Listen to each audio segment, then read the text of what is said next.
Deuteronomy chapter 16. Observe the month of Abib, and keep the Passover to the Lord your God. For in the month of Abib the Lord your God brought you out of Egypt by night. Therefore you shall sacrifice the Passover to the Lord your God from the flock and the herd, in the place where the Lord chooses to put his name. You shall eat no leavened bread with it. 7 days you shall eat unleavened bread with it, that is, the bread of affliction. You came out of the land of Egypt in haste, that you may remember the day in which you came out of the land of Egypt all the days of your life. And no leaven shall be seen among you in all your territory for 7 days, nor shall any of the meat which you sacrifice the first day at twilight remain overnight until morning.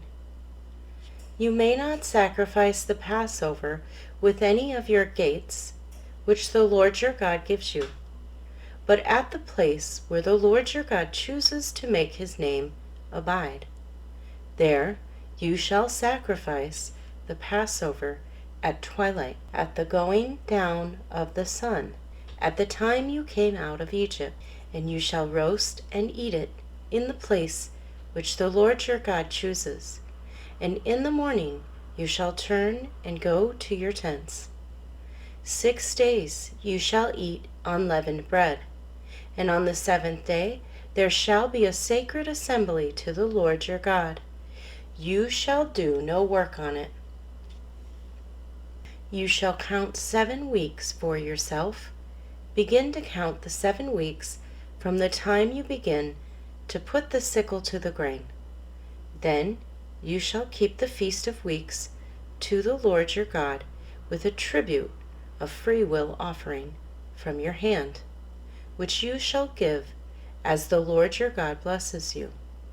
You shall rejoice before the Lord your God, you and your son and your daughter, your male servant and your female servant, the Levite who is within your gates, the stranger and the fatherless and the widow who are among you, at the place where the Lord your God chooses to make his name abide. And you shall remember that you were a slave in Egypt, and you should be careful to observe these statutes. You shall observe the Feast of Tabernacles 7 days, when you have gathered from your threshing floor and from your winepress.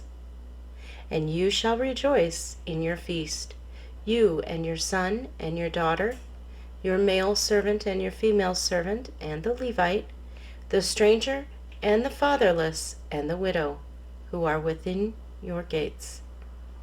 7 days you shall keep a sacred feast to the Lord your God, in the place which the Lord chooses, because the Lord your God will bless you in all your produce and in all the work of your hands, so that you surely rejoice.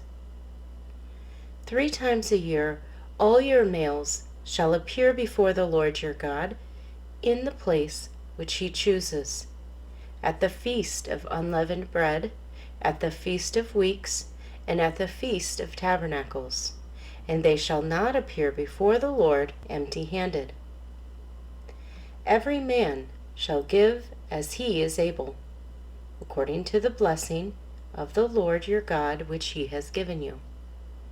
You shall appoint judges and officers in all your gates, which the Lord your God gives you, according to your tribes. And they shall judge the people with just judgment. You shall not pervert justice, you shall not show partiality, nor take a bribe, for a bribe blinds the eyes of the wise and twists the words of the righteous. You shall follow what is altogether just, that you may live and inherit the land which the Lord your God is giving you. You shall not plant for yourself any tree as a wooden image near the altar which you build for yourself to the Lord your God. You shall not set up a sacred pillar, which the Lord your God hates. Deuteronomy chapter 17. You shall not sacrifice to the Lord your God a bull or a sheep which has any blemish or defect, for that is an abomination to the Lord your God. If there is found among you, within any of your gates which the Lord your God gives you, a man or a woman who has been wicked in the sight of the Lord your God, in transgressing his covenant, who has gone and served other gods and worshipped them, either the sun or moon, or any of the host of heaven, which I have not commanded, and it is told you, and you hear of it, then you shall inquire diligently. And if it is indeed true and certain that such an abomination has been committed in Israel, then you shall bring out to your gates that man or woman who has committed that wicked thing, and shall stone to death that man or woman with stones. Whoever is deserving of death shall be put to death on the testimony of 2 or 3 witnesses. He shall not be put to death on the testimony of 1 witness. The hands of the witnesses shall be the first against him to put him to death, and afterward the hands of all the people.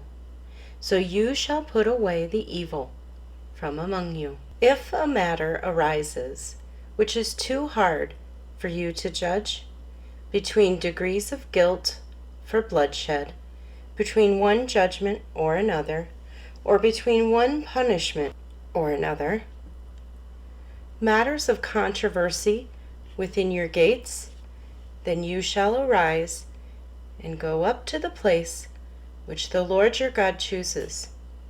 And you shall come to the priests, the Levites, and to the judge there in those days, and inquire of them. They shall pronounce upon you the sentence of judgment. You shall do according to the sentence which they pronounce upon you in that place which the Lord chooses. And you shall be careful to do according to all that they order you, according to the sentence of the law in which they instruct you, according to the judgment which they tell you, you shall do.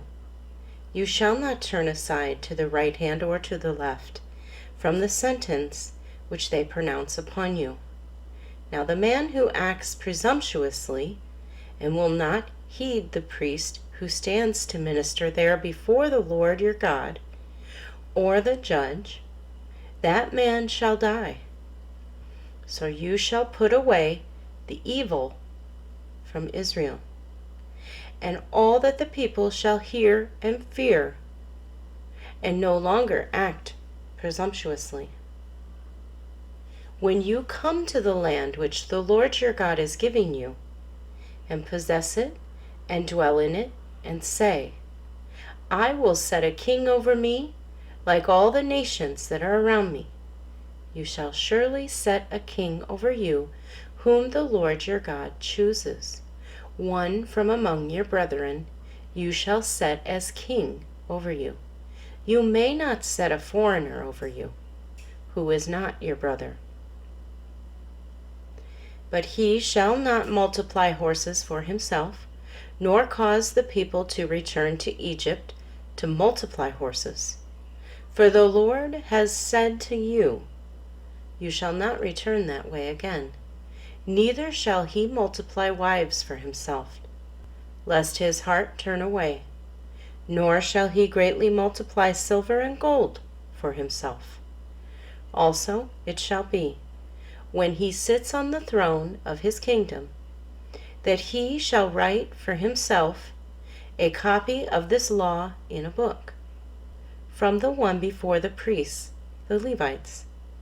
And it shall be with him, and he shall read it in all the days of his life, that he may learn to fear the Lord his God, and be careful to observe all the words of this law and these statutes, that his heart may not be lifted above his brethren, that he may not turn aside from the commandment to the right hand or to the left, and that he may prolong his days in the kingdom, he and his children in the midst of Israel. Deuteronomy chapter 18. The priests, the Levites, all the tribe of Levi, shall have no part nor inheritance with Israel. They shall eat the offerings of the Lord made by fire, and his portion. Therefore they shall have no inheritance among their brethren. The Lord is their inheritance.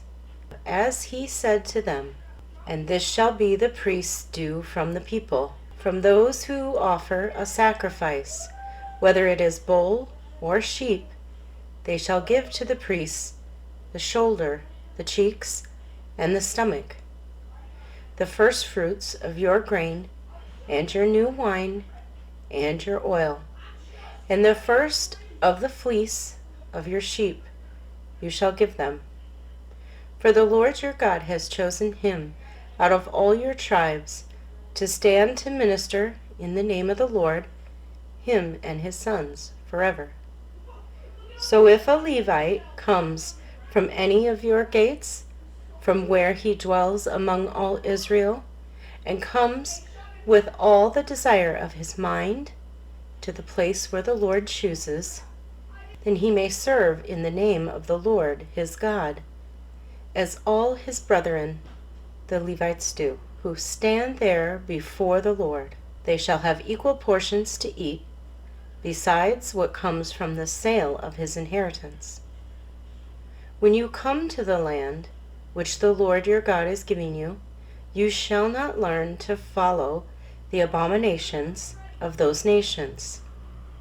There shall not be found among you anyone who makes his son or his daughter pass through the fire, or one who practices witchcraft, or a soothsayer, or one who interprets omens, or a sorcerer, or one who conjures spells, or a medium, or a spiritist, or one who calls up the dead.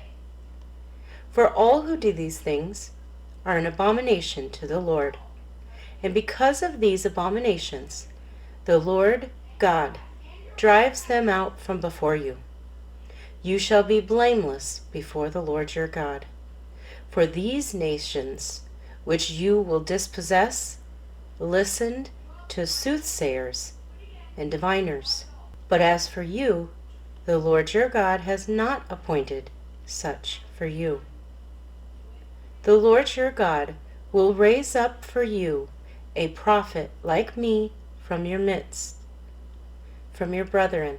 Him you shall hear, according to all you desired of the Lord your God in Horeb, in the day of the assembly, saying, Let me not hear again the voice of the Lord my God, nor let me see this great fire any more, lest I die. And the Lord said to me, What they have spoken is good. I will raise up for them a prophet like you from among their brethren, and will put my words in his mouth, and he shall speak to them all that I command him. And it shall be that whoever will not hear my words, which he speaks in my name, I will require it of him. But the prophet who presumes to speak a word in my name, which I have not commanded him to speak, or who speaks in the name of other gods, that prophet shall die. And if you say in your heart, How shall we know the word which the Lord has not spoken? When a prophet speaks in the name of the Lord, if the thing does not happen or come to pass, that is the thing which the Lord has not spoken. The prophet has spoken it presumptuously. You shall not be afraid of him. Deuteronomy chapter 19. When the Lord your God has cut off the nations whose land the Lord your God is giving you, and you dispossess them and dwell in their cities and in their houses, you shall separate 3 cities for yourself in the midst of your land, which the Lord your God is giving you to possess. You shall prepare roads for yourself and divide into 3 parts the territory of your land, which the Lord your God is giving you to inherit, that any manslayers may flee there. And this is the case of the manslayer who flees there, that he may live. Whoever kills his neighbor unintentionally, not having hated him in the past, as when a man goes to the woods with his neighbor to cut timber, and his hand swings a stroke with an axe to cut down the tree, and the head slips from the handle and strikes his neighbor, so that he dies, he shall flee to one of these cities and live, lest the avenger of blood, while his anger is hot, pursue the manslayer and overtake him, because the way is long, and kill him, though he was not deserving of death, since he had not hated the victim in time past. Therefore I command you, saying, you shall separate 3 cities for yourself. Now if the Lord your God enlarges your territory, as he swore to your fathers, and gives you the land which he promised to give to your fathers, and if you keep all these commandments and do them, which I command you today, to love the Lord your God and to walk always in his ways, then you shall add 3 more cities for yourself besides these 3, lest innocent blood be shed in the midst of your land, which the Lord your God is giving you as an inheritance. And thus guilt of bloodshed be upon you. But if anyone hates his neighbor, lies in wait for him, rises against him, and strikes him mortally, so that he dies, and he flees to one of these cities, then the elders of his city shall send and bring him from there, and deliver him over to the hand of the avenger of blood, that he may die. Your eye shall not pity him, but you shall put away the guilt of innocent blood from Israel, that it may go well with you. You shall not remove your neighbor's landmark, which the men of old have set, in your inheritance, which you will inherit in the land that the Lord your God is giving you to possess. 1 witness shall not rise against a man concerning any iniquity or any sin that he commits. By the mouth of 2 or 3 witnesses the matter shall be established. If a false witness rises against any man to testify against him of wrongdoing, then both men in the controversy shall stand before the Lord, before the priests and the judges who serve in those days. And the judges shall make careful inquiry, and indeed, if the witness is false witness, who has testified falsely against his brother, then you shall do to him as he thought to have done to his brother. So you shall put away the evil from among you. And those who remain shall hear and fear, and hereafter they shall not again commit such evil among you. Your eye shall not pity. Life shall be for life, eye for eye, tooth for tooth, hand for hand, foot for foot.